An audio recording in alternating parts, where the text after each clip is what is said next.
bussis ja sõidame Hanoist Sapasse, et minna loodust nautima ja mägesid vallutama.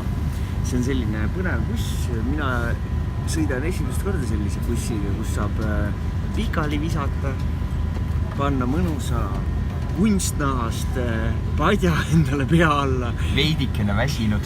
Ja ka natukene päevi näinud pleedi endale peale laotada.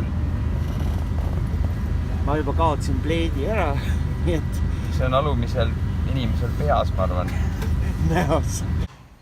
Pärast kosutavat bussisõitu jõudsime Sapasse, mis asub üsna niimoodi Põhja-Vietnamis ja küllaltki lähedal Hiina piirile. Hiina ei ole siit enam kaugel. See on selline mägine piirkond, nagu näha taustalt. Oleme peaaegu 2000 meetri kõrgusel, kus see linnakene asub. Siin tohutult käib ehitustööd ja turism areneb siin meeletu hooga.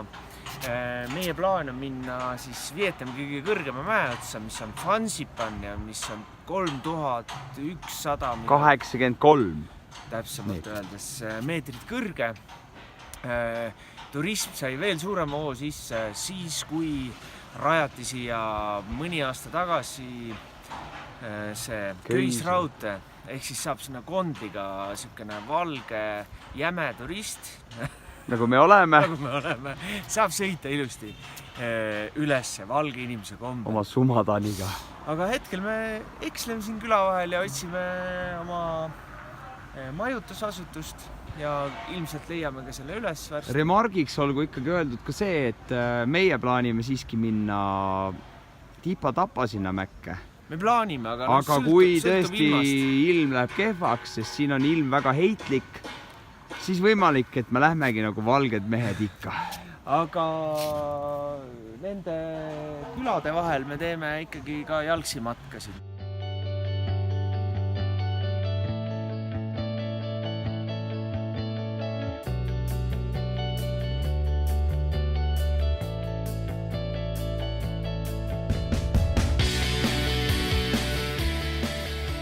No nii, oleme jõudnud kuulsa mäe Phan Xipani jalamile rahvuspargi, ütleme sellisesse kontrollpunkti, kus me ei tahetud mäe peale lasta, kuna meil ei ole giidi, lubasid, kindlustusi. Sest siin on ikka see illegaalne värk. Aga kuna siin on illegaalne värk, siis me maksime neile veits raha. Peo peale ja siis nii meid lubati, nii et proovime leida õiget teeotsad üles. 11 kilomeetrit on tippu ja tipust tõenäoliselt tuleme köisraudteega alla.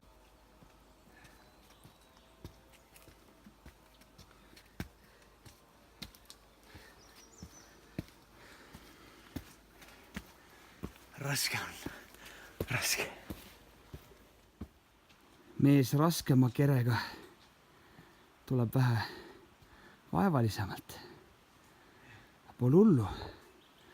Küll ka tema joob mingi päev ülesse. Oleme umbes poole peal.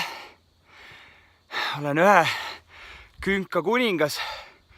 Ootan just Andres peaksid tagant kohe tulema, aga süke värk toimub taustal. Aga sinna, kuhu me lähme, taustal toimub selline värk, ehk siis siit veel üles, vahepeal alla ja siis veel üles. Mingid osad on nii järsud lihtsalt, et redeliga tuleb minna. Põhimõtteliselt praegu ongi, kõik on järsk, aga see on vist siis ekstra, et siin muud ei saa, et väike redelik on pandud. Tuleb proovida. Selle kohta võib öelda seiklusrada steroididel vist. Anja.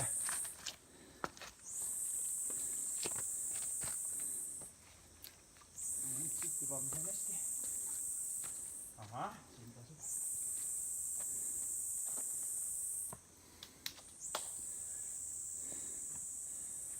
Me oleme üsna lõpusirgel, me oleme vist matkanud mingi 5,5 tundi praeguseks. ja nüüd on vist tõusta, palju meil on veel 200 meetrit äkki?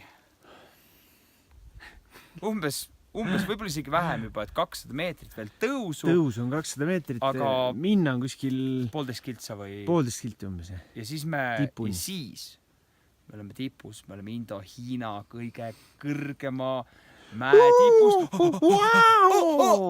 Aga ärme enne võiska, ärme veel karu nahka jaga. Muuseas, Andres Karu on ka käinud siin mäes. Nii, lähme.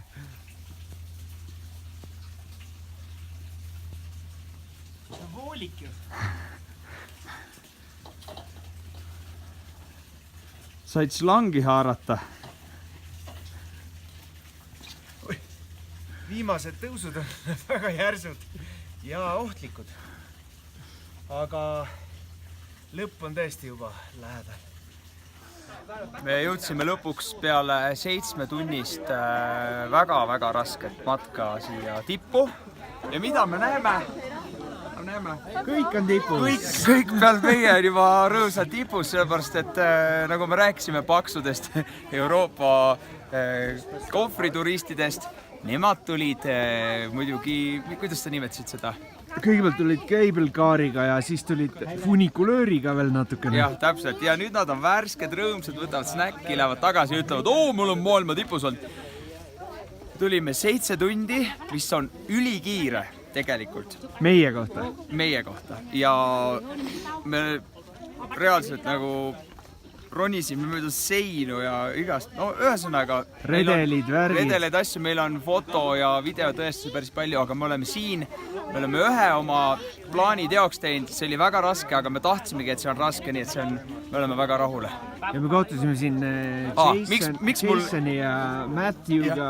Miks mul õlu on? Kohe õlle. Ütlesid, et you guys deserve it. Ja sellepärast mul ongi õlu käes. Ja nüüd läks sööma ja jookski mõned peahoid ja elu oleks ilus. Teeme nii.